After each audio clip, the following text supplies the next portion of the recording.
Penguin Random House Audio presents The Best Short Stories 2023, the O. Henry Prize winners. Guest editor, Lauren Groff.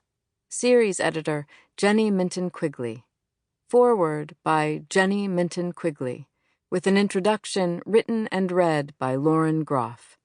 Read for you by a full cast. Foreword.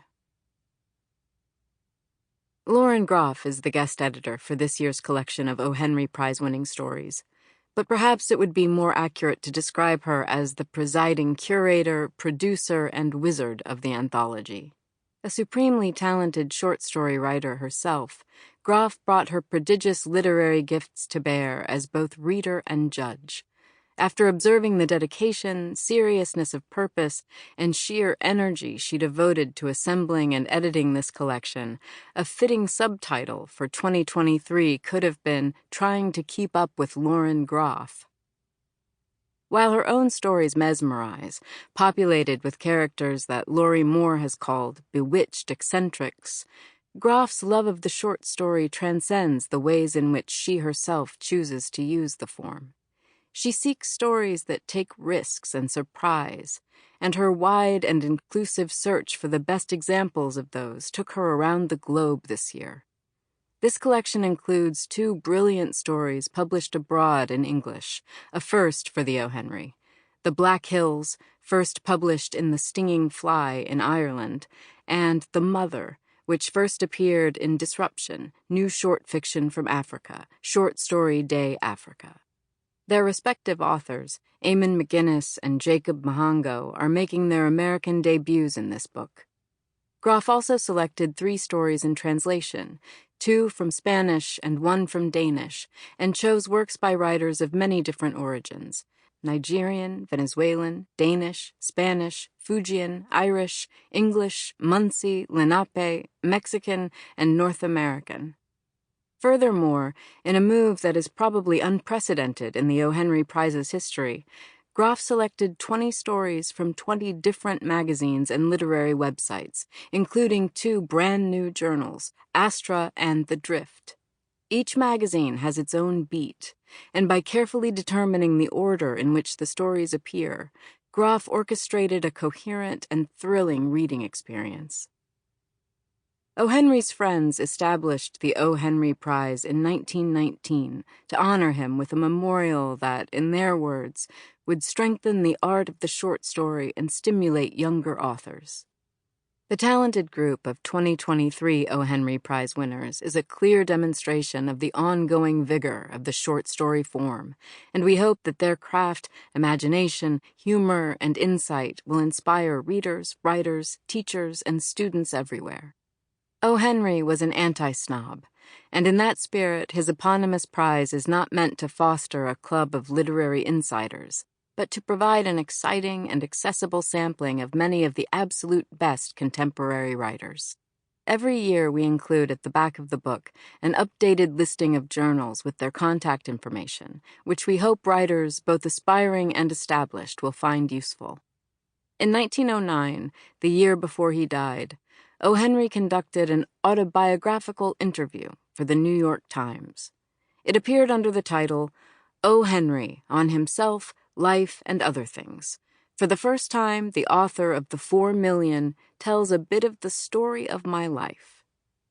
To a question he asks himself, O. Henry answers, "Yes, I get dry spells. Sometimes I can't turn out a thing for 3 months. When one of those spells comes on, I quit trying to work and go out and see something of life. You can't write a story that's got any life in it by sitting at a writing table and thinking.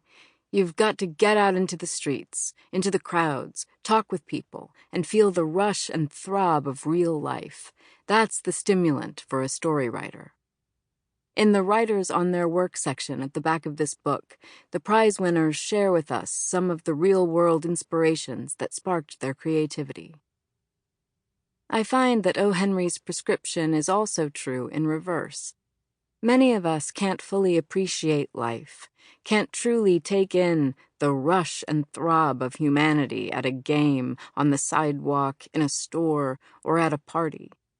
When we get home and can sit and think about what we observed, then, absorbed in solitude, the words of a gifted writer can put us more deeply in touch with everything that our own experiences have awakened in us. So we venture out, as we should, to our work or on our adventures, and oh, as the pandemic recedes, how we appreciate more than ever being able to immerse ourselves in the busy and stimulating world. But then we can return to our home, to our room, to this precious gift of stories, to listen to life at our own volume and speed. Jenny Minton Quigley. Introduction. Hi, this is Lauren Groff, this year's guest editor. If heaven exists, it must exist in the form of a clean and quiet house, a comfortable chair near a snoring dog, a glass of cold wine, and a lapful of short stories. I love the short story form with a wild-eyed passion, the fervor of a street corner evangelist who dresses up in robes to shout at pedestrians about angels and harlots and the seven-headed beast of the end of days.